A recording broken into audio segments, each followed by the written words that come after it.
Hey guys, my name is Matsumo, and today I want to talk about the recent Halloween event from Rainbow Six Siege, and admittedly why I'm a little disappointed by it. So on the surface, it's not all that bad. Ubisoft basically gave us a haunted version of House, and they made it very atmospheric. It's dark, it's gloomy, there's a fog all out in the distance, there's even a cool moon up in the sky, and they even added in some interesting Easter eggs. For example, if you hit the porta potty, it sounds like there's a zombie inside. If you make your way up to the porch and you hit the doorbell, you'll hear a cackle. Like, there are some cool elements that they added on into this map, but that's really about it. I think the reason why I'm disappointed by it is because when you actually get to the gameplay and you get to the different challenges that Ubisoft added for this mode, that's where things kind of fall apart. So for the longest time, as I'm sure you guys know, Ubisoft has been doing their best to try to improve the visibility in Rainbow Six Siege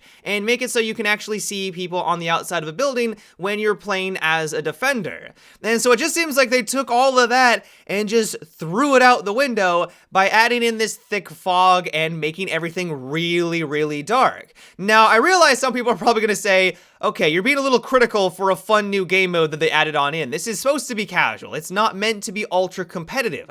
And I understand that, but even from a casual standpoint, I would argue it's not really fun getting taken out by someone you literally cannot see. Every single open window, there could be someone there, there couldn't be someone there, because you literally have no idea because it is that dark. And so while yeah, for the first couple of rounds, it might be fun to explore the new version of House, after that, and especially if you go after the new challenges for the alpha packs that are exclusive to this mode, then it starts to wear on you.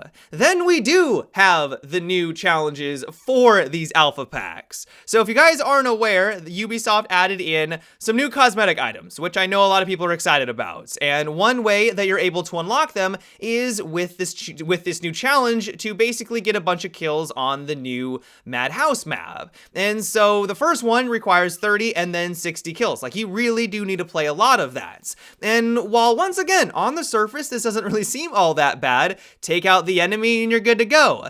But the resulting gameplay is that people don't play the objective. They don't really try to work as a team. All they're trying to do is go for kills so that they can simply unlock this challenge and they can move on to, you know, the normal game mode so they don't have to play on this map anymore. Now, some of you are probably thinking right now, wow, Matt, these are pretty petty complaints. And to some extent, I would agree with you, but the main reason why I've been really disappointed with this mode is that it feels like they just added it on in so that they could have the excuse of having an event so they could add and introduce paid microtransactions. Now, I'm not opposed to having microtransactions in a Rainbow Six Siege because admittedly, for the longest time, I think that Siege has been one of the better games out there to implement microtransactions for the further development of the game. At the end of the day, that is what it's all about. I fully understand that the reason why we get all these operators, the reason why we get all this new content, and even events like this are because of these microtransactions.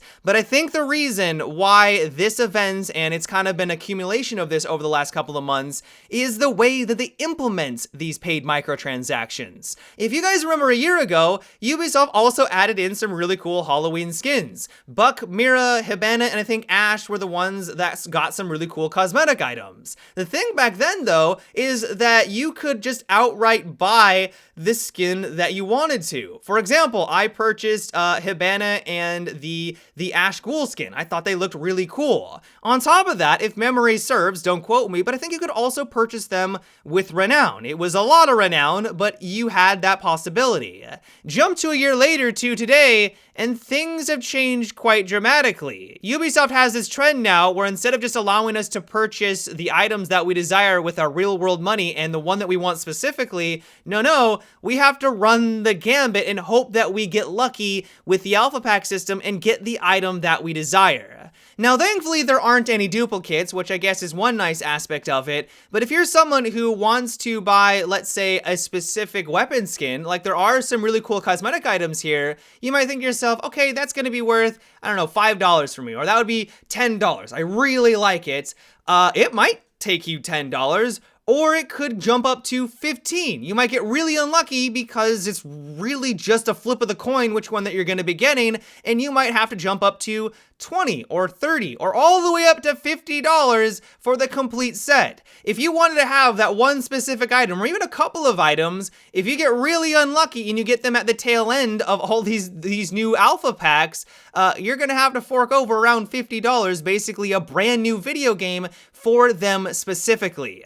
And so I think that really just gets to the heart of the issue why this entire event has left a sour taste in my mouth. I'm not opposed to microtransactions, it's more of just opposed to these kinds of microtransactions. Allow your player base to actually buy what they want to buy specifically. Stop adding in these RNG systems to try to get people to spend more than they really originally would have spent on an event like this. On top of it, it would be kind of nice if we could actually unlock more of these with in-game progression. Now, I realize that this would go against everything that it seems like this event was designed to, which is to make as much money as possible, but it would have been cool if there were a couple more ways for people to participate and get something out of it. At the end of the day, what it just seems like is that this wasn't made for players to participate in. It was more really just an excuse to try to make more money, and I think that's why I've been so disappointed.